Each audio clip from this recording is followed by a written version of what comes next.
Hello, പുതിയൊരു വീഡിയോയിലേക്ക് എല്ലാവർക്കും സ്വാഗതം. വെള്ളത്തിലിട്ട് കുതിർത്ത് വെച്ചിരുന്ന അരി ഉഴുന്നും ചോറും എല്ലാം ചേർത്ത് അരച്ച് വെക്കാൻ രാവിലത്തെ ദോശയ്ക്കുള്ള മാവ്.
എണ്ണ ചൂടായിട്ടുണ്ട്. അരിഞ്ഞ് വെച്ചിരുന്ന സവാള ഇതിലേക്ക് ഇട്ട് കൊടുക്കും. ഒരു ചമ്മന്തി ഉണ്ടാക്കാൻ വേണ്ടിയാണ്.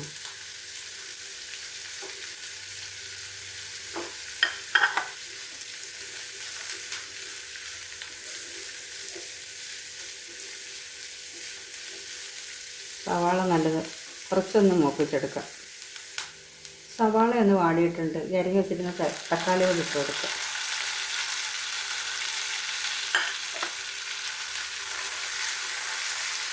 ഇത് രണ്ടും കൂടെ ഒന്നും കൂടെ നല്ലതുപോലെ വാടി വരുന്നിടം വരെ ഇളക്കി കൊടുക്കും. തക്കാളിയൊക്കെ വാടിയിട്ടുണ്ട്. ഇനി ഗ്യാസ് അങ്ങ് ഓഫാക്കാം. ലേശം മുളക് പൊടി ഇട്ട് കൊടുക്കുക. ഒരു പൊടിക്ക മഞ്ഞൾപ്പൊടി ഇട്ട് കൊടുക്കുക. ഈ ചൂടിൽ ഇതൊന്ന് മൂപ്പിച്ചെടുക്കുക.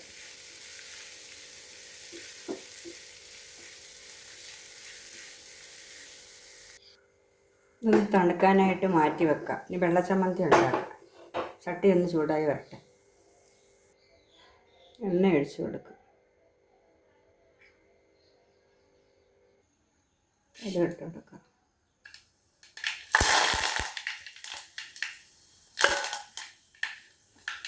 അരച്ച് വെച്ചിരുന്ന തേങ്ങ ചമ്മന്തി ഇട്ട് കൊടുക്കും.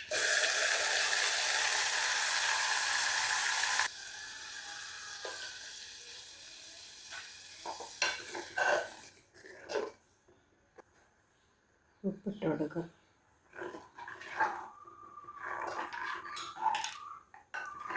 ഒന്ന് നല്ലതുപോലെ ചൂട് കയറുന്നിടം വരെ ഇരിക്കട്ടെ. എന്നിട്ട് ഗ്യാസ് ഓഫാക്കാം. ഇതിൽ ചൂടൊക്കെ പോയിട്ടുണ്ട്. ഇനി മിക്സിയുടെ ജാറിലിട്ടൊന്ന് അടിച്ചെടുക്കാം. നല്ലപോലെ ചൂടായിട്ടുണ്ട്. ഇനി ഗ്യാസ് ഓഫാക്കി വെക്കാം. നല്ല പേസ്റ്റ് പോലെ അരച്ചെടുത്തിട്ടുണ്ട്.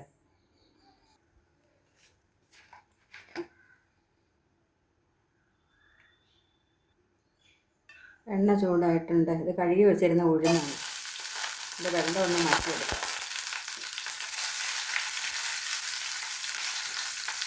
ഉഴുന്ന് നല്ലപോലെ മൂത്തിട്ടുണ്ട്. കടുകിട്ട് കൊടുക്കാം. കറിവേപ്പില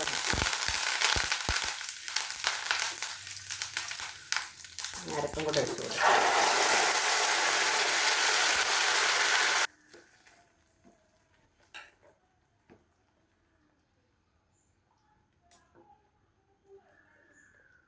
ഉപ്പും കൂടെ ഇട്ട് കൊടുക്കുക.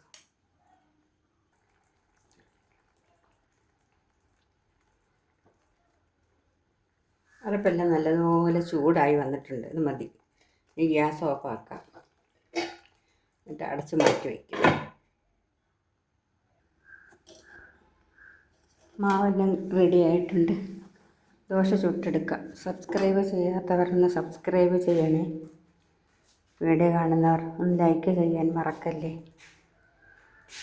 എല്ലാവരും ഒന്ന് സപ്പോർട്ട് ചെയ്യണേ.